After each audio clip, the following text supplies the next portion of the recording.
They called him the coward cop of the precinct, until the city's most dangerous killer fell to his knees and begged him for mercy. You might have seen plenty of tough cops in movies, the ones who walk into a bar fight and clear the room with a single glare. But have you ever met a cop who jumps at the sight of a hamster?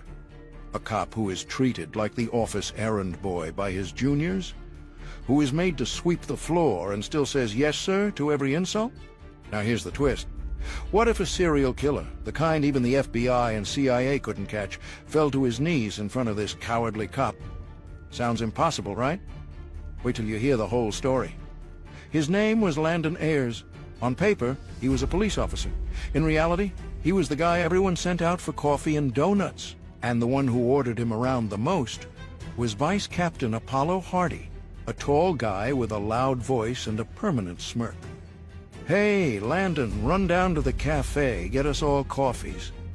Landon didn't even argue. Yes, Vice Captain, I'll get it right now." Landon wasn't just polite, he was scared of making anyone mad. The whole department knew it. They treated him like, well, like a servant who happened to wear a badge. So Landon went to the cafe, bought the coffees with his own money, and carried the tray back. Apollo grinned. "You know what? We're in the mood to smoke cigars. Run down to Mike's smoke shop, get some for everyone. Oh, and don't be late, or I'll have you suspended." Landon frowned. "But Vice Captain, Team Leader Chloe is about to get here. She called for an urgent case meeting." Apollo laughed. "You solve a case? Landon, you couldn't catch a pickpocket in 10 years. Now go, run." And just like that, Landon was out the door again. By the time he came back, Team Leader Chloe Reed was already inside the conference room. The meeting had started. Chloe's eyes locked on him. "Landon Ayers, this is a police station. We have a critical meeting. And you're late? What were you doing? Enjoying a smoke break?" Before Landon could answer, Apollo cut in, smirking. "That's all he does, boss. He smokes cigars and sits around on his fat ass." Chloe's voice hardened. "I expect better from you, Landon." The case in discussion was no joke. 7 young women were found brutally raped and murdered. First, the killer assaulted them, then mutilated them in ways too horrible to repeat. The bodies were left in different places across the city. Last night, victim number 7 was found. Chloe's words cut like glass. "This is a serial killer we're talking about. In 7 cases, you have not provided me with a single solid lead. If we don't have a breakthrough in 1 week, I'll shut this precinct down and suspend every single one of you." The room went silent. Even Apollo, who had been mocking Landon just minutes ago, was now staring at the floor. And then, from that corner stool, Landon's voice came, soft, almost unsure. "Team Leader, I've noticed something. All the victims were educated, working women." Apollo slammed a hand on the table. "Oh, for crying out loud. He's never even caught a car thief. Now he thinks he's a profiler?" Chloe ignored Apollo. "Go on, Landon." Landon hesitated. "Well, never mind. I forgot what I was going to say." Apollo pounced. "See, boss? This is useless, Landon. Get out. Go stand outside in the sun." A couple of officers hid their smiles. Landon dropped his head and walked out. So there he stood outside the precinct in the midday sun, baking in his uniform, a man with a badge, but no respect, a man mocked by his own team. And yet, this was the man a serial killer would soon come running to for help. How? That's the part nobody in the precinct could explain. Not then, not even now, because Landon Ayers was hiding something powerful enough to terrify a man who'd butchered 7 women without fear of the FBI, state police, or anyone else. But if Landon was that powerful, why did he put up with the humiliation? Why let his juniors treat him like dirt? The truth would shock the entire department, and the real question everyone asked later was, who in their right mind had allowed a man like this to stay in the police force? Let's roll it back to that sunny afternoon. Landon was standing outside, hands in his pockets, the sweat soaking through his shirt. From inside he could hear Chloe's voice, sharp, commanding, laying out orders to Apollo and the rest of the team. They were scrambling, trying to piece together the killer's movements. Landon just stood there, looking down the street, like a man with nothing left to prove. The meeting had just wrapped up when Vice Captain Apollo Hardy's phone rang. He answered lazily, still leaning back in his chair. "Sir, this is the county jail. The inmate Vicky Don was executed this morning.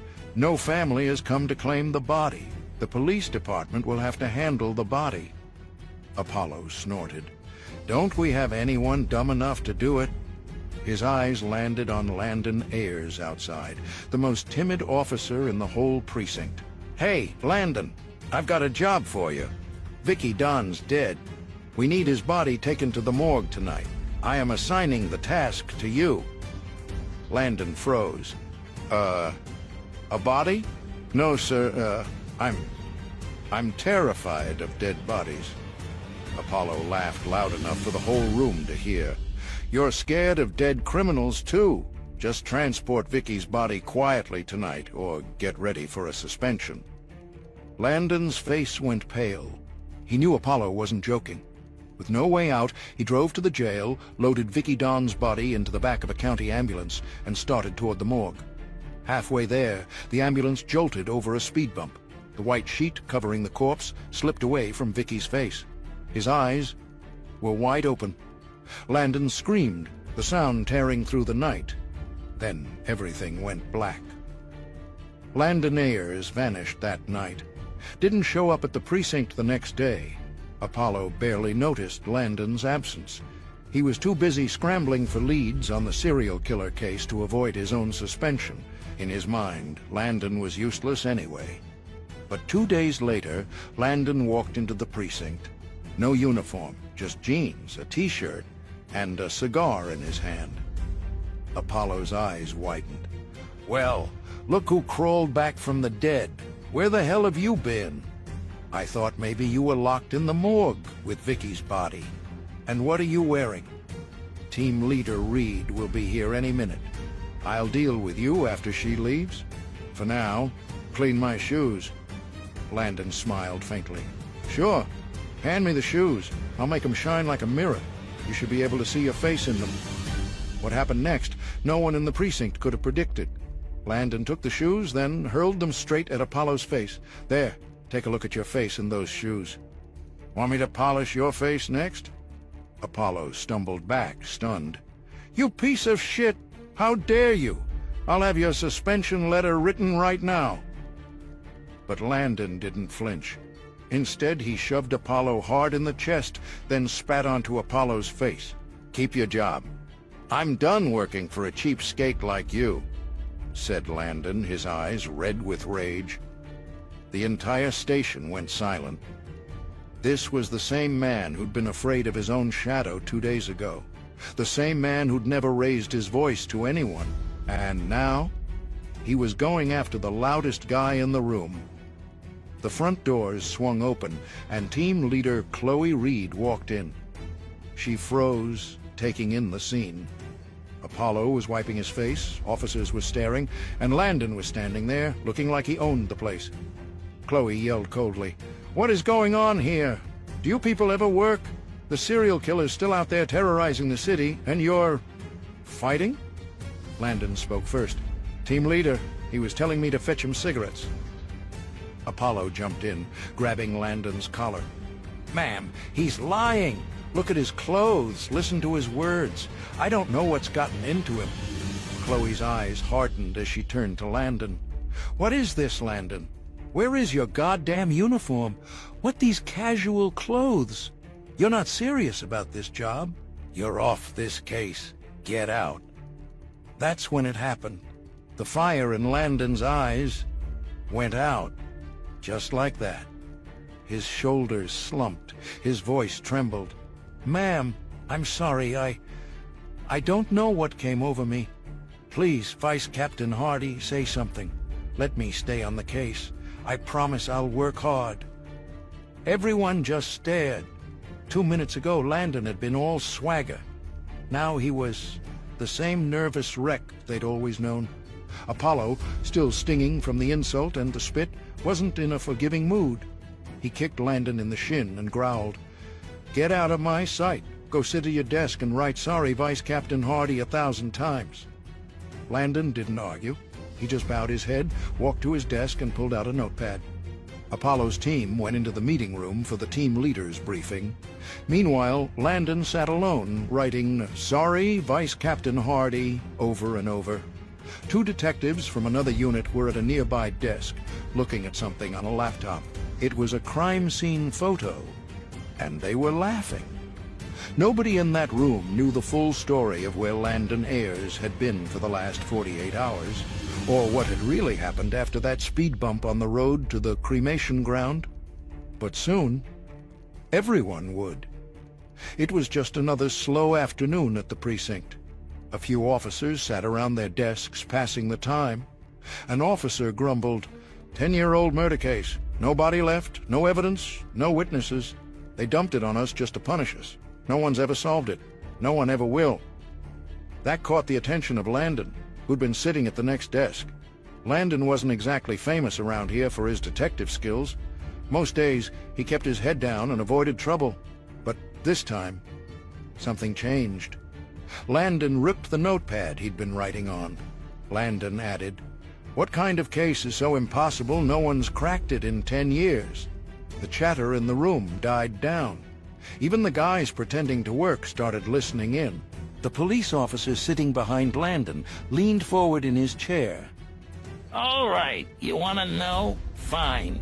Here's the story. The victim was a real piece of work, a drunk, a gambling addict who never held a steady job.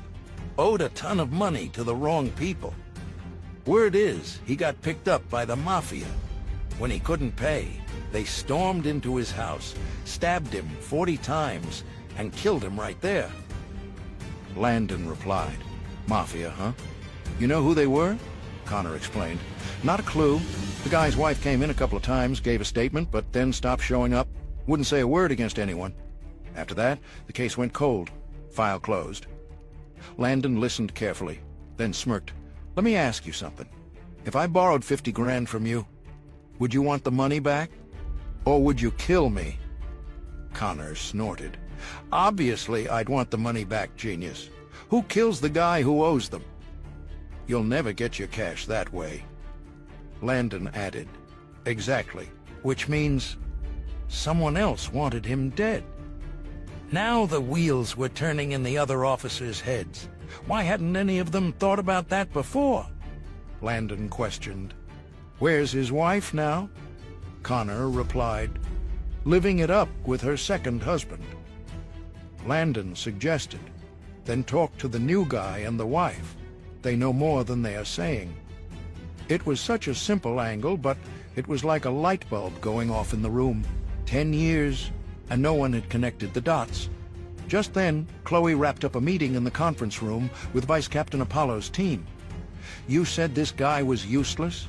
He just made more progress in 10 minutes than you have in a month. Apollo, keep him in your team." Vice Captain Apollo didn't have much of a comeback. He started to say something, but Landon strolled over. "Don't be so jealous, boss." Chloe's eyes flared. "Landon, this is not the time to fool around. If we don't catch that serial killer this week, every single one of you is out on the street." Again, a switch flipped inside Landon. 1 second, he looked confident. The next, he shrank back into the old, timid version of himself. "Ma'am, I'm sorry, I messed up, but give me a chance. I'll catch that guy in 24 hours. The room went silent.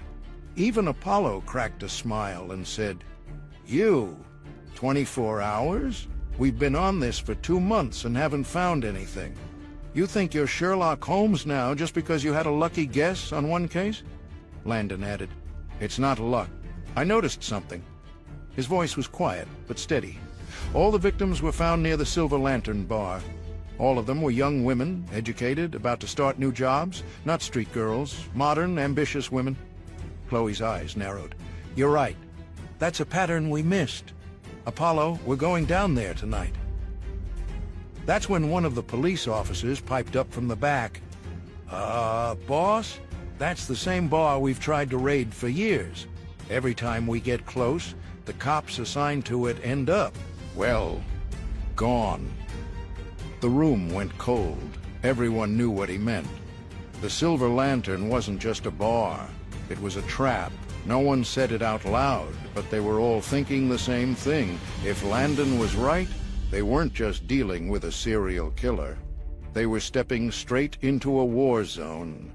It was one of those nights where trouble seemed to be waiting in the shadows. Apollo stood in the middle of the precinct, a sly grin curling on his lips. "We're all going to the Silver Lantern bar tonight," he announced. The team froze. Everyone knew the Lantern wasn't just some neighborhood dive. It was the kind of place where people went in with secrets, and sometimes didn't come out at all. Still, when Apollo gave an order, everyone followed it. The squad rolled up to the place in unmarked cars, parking just far enough to keep from drawing attention. Neon lights flickered over the brick facade like a warning. One of the younger officers cleared his throat. "Sir, you're the leader. You go in first. We'll, hang back." Apollo arched an eyebrow.